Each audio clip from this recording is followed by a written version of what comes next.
आप सबकी जय। बवरधारा के समर्थन रैली में आप सब चार राज्यों से बता रहे कुंवर बरंडा की धरती पर आपका लाख लाख जोहार।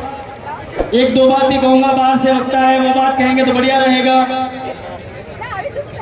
सुरताड़ी, हंसाड़ी, कांताड़ी ने रेखाड़ी, इन सब की मती मारने वाला कालिया गणेश गोगरा। अरे प्रशासन की आड़ में क्या बैठा है मेरे भाई, भर का इंतजार तेरे को रवाना करने की। मैं ये कहना चाहता हूं मंच के माध्यम से कि जिस रेखा ने ये मुकदमा दर्ज करवाया उसका जेठ यहां सामने बैठा है बंशीला। पता है वो सच के साथ में यहां पूरे गांव वालों को लेकर के आया है। वो औरत गलत है जो इसके घर में बैठी हुई है। इसी कला से परिवार से वो भाई यहाँ आकर के अपने बवरधारा के समर्थन में बैठा है, इसका मतलब ये बात गलत है। और एक बात इस मंच के माध्यम से कहना चाहता हूँ, प्रशासन पिछले दिनों में कई प्रकार से एक ही बात कहता रहा, मुकदमा दर्ज हो जाएगा, मुकदमा दर्ज हो जाएगा।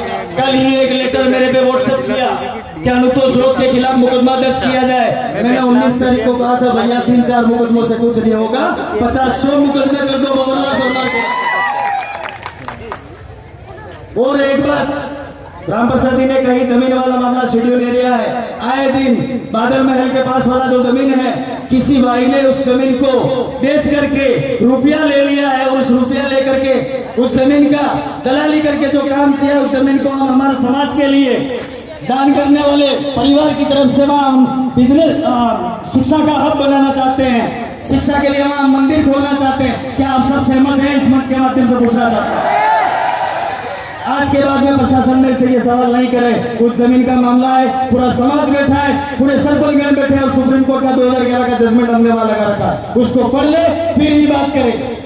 और कल की रात की एक वाकया है, एक भाई ने एसपी साहिबा का आनंद फानंद में ये जो मुकदमा दर्ज हुआ है वो उनको पता ही नहीं था, उन तक वो बात सच्चाई जाने ही नहीं दी थी। इन्होंने आनंद फानंद में मुकदमा दर्ज करा दिया। इसके बाद में उन्होंने कहा कि हो सकता है मुझसे गलती हो गई हो, गौरलाल परमार अपनी जगह सही हो, मैं अनुसंधान करवा करके इस बात को मुकदमे को वापस ले सकती है। उनका मैसेज है।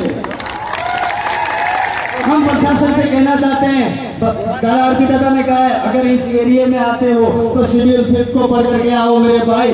जो भी इस बड़ी कुर्सी पे बैठ करके बैठने के लिए आते हो, सबसे पहले तो वो किताब पढ़ करके आओ। कुछ समय पहले यहाँ कलेक्टर थे सुरेश कुमार जी होला, उनसे बहुत डिस्कस हुआ मेरा, 1.5 घंटे तक खड़े खड़े डिस्कस करा। जब उन्होंने पूछा कि शेड्यूल 5 क्या है, जब तक वो समझते तब तक उनका ट्रांसफर हो गया। फिर एक भाई आ गई थोड़े दिनों बाद में, उस भाई को भी समझाने का कोशिश किया कि शेड्यूल 5 के बारे में नमाज पढ़ लीजिए और पढ़ करके इस एरिया के बारे में फैसले लीजिए। इन नेती फेती और इन कालिए फालिए के चक्कर में रहोगे तो कहीं नहीं रहोगे। धन्यवाद। जोहार। आप सब चीजें जय जोहार का नारा है।